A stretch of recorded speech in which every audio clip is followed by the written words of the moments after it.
Assalamualaikum warahmatullahi wabarakatuh. Perkenalkan, saya Cika Ramadhani, mahasiswa Prodi Akuntansi Keuangan Perusahaan kelas 2B.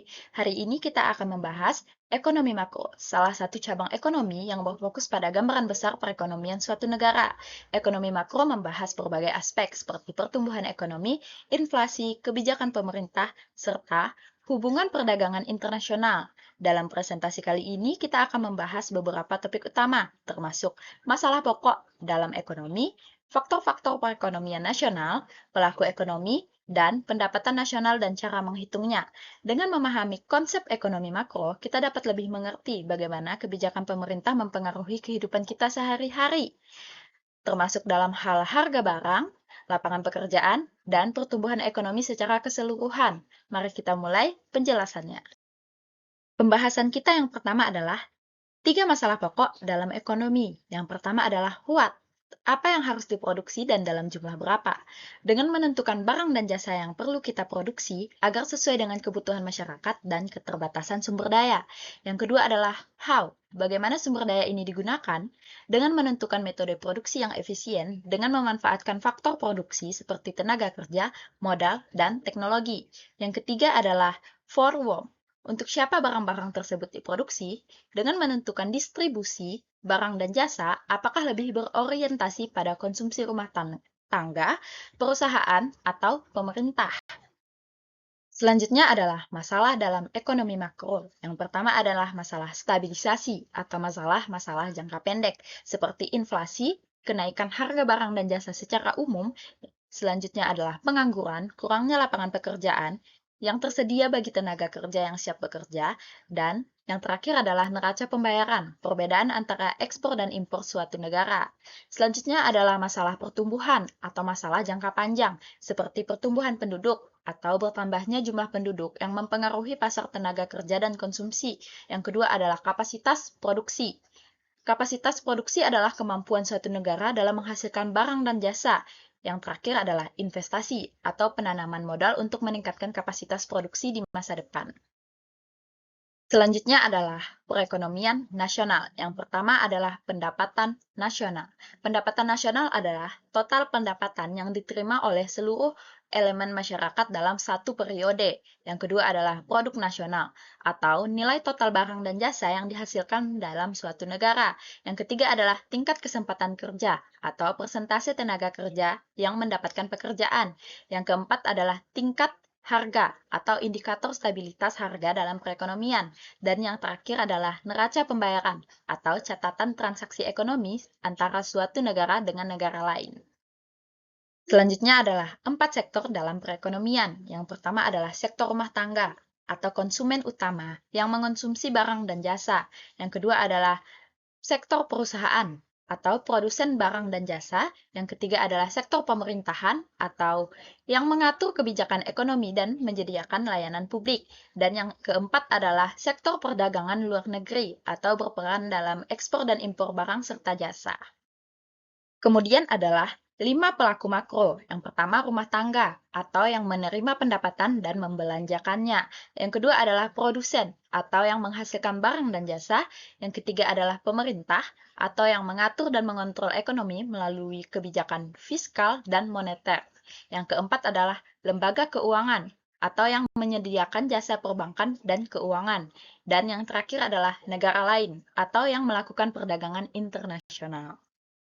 Setiap pelaku makro memiliki perannya masing-masing. Yang pertama adalah rumah tangga, berperan sebagai menerima penghasilan dari produsen sebagai upah dan dividen. Yang kedua adalah menerima penghasilan dari tabungan. Yang ketiga adalah membelanjakan penghasilan di pasar barang. Yang keempat adalah menyisihkan penghasilan untuk ditabung. Yang kelima adalah membayar pajak kepada pemerintah. Dan yang terakhir adalah memerlukan uang untuk kebutuhannya sehari-hari. Yang kedua adalah produsen, berperan sebagai memproduksi dan menjual barang dan jasa, menyewa faktor dua produksi, membutuhkan kredit usaha, dan memerlukan tenaga pekerja. Yang ketiga adalah pemerintah, berperan sebagai menarik pajak, memberikan subsidi, membeli barang-barang, meminjam uang dari luar negeri, dan menjual surat-surat berharga. Selanjutnya adalah lembaga keuangan, berperan sebagai menerima simpanan dalam bentuk tabungan atau deposito, selanjutnya menyediakan kredit dan menyediakan uang. Dan yang terakhir adalah negara lain, berperan sebagai membeli barang atau impor, menjual barang-barang atau ekspor, dan menyediakan kredit atau pinjaman. Selanjutnya adalah 4 pasar dalam perekonomian. Yang pertama adalah pasar barang atau tempat transaksi barang dan jasa. Yang kedua adalah pasar uang, tempat peredaran uang dan instrumen keuangan. Yang ketiga adalah pasar tenaga kerja atau tempat bertemunya pencari kerja dan penyedia kerja. Dan yang terakhir adalah pasar luar negeri atau melibatkan transaksi internasional.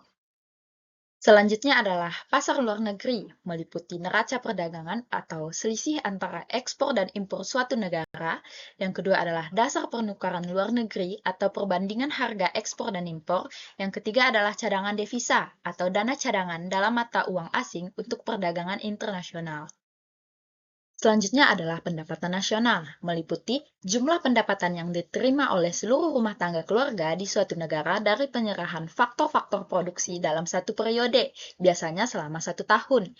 Salah satu indikator untuk mengukur laju pembangunan dan perkembangan tingkat kesejahteraan suatu negara dari waktu ke waktu, sebagai indikator arah tujuan dan struktur perekonomian suatu negara. Sebagai produk domestik bruto atau PDB, baik atas dasar harga berlaku maupun atas dasar harga konstan, menjadi salah satu indikator penting untuk mengetahui kondisi ekonomi di suatu negara dalam suatu periode tertentu. Selanjutnya adalah pendapatan nasional, meliputi 3 pendekatan. Yang pertama adalah pendekatan produksi atau product approach, dengan menghitung nilai tambah yang dihasilkan dari sektor-sektor ekonomi. Yang kedua adalah pendapatan atau income approach, menghitung pendapatan yang diterima oleh faktor-faktor produksi. Yang ketiga adalah pendekatan pengeluaran atau expenditure approach, dengan menghitung seluruh pengeluaran yang dilakukan faktor-faktor produksi. Pendekatan produksi meliputi 9 sektor. Yang pertama adalah sektor pertanian, peternakan, kehutanan, dan perikanan. Yang kedua adalah pertambangan dan penggalian. Yang ketiga adalah industri pengolahan. Yang keempat, listrik, gas, dan air bersih. Yang kelima, konstruksi. Yang keenam, perdagangan, hotel, dan restoran. Yang ketujuh, pengangkutan dan komunikasi. Yang kedelapan, keuangan, real estate, dan jasa perusahaan. Dan yang kesembilan adalah jasa-jasa termasuk jasa pelayanan pemerintah.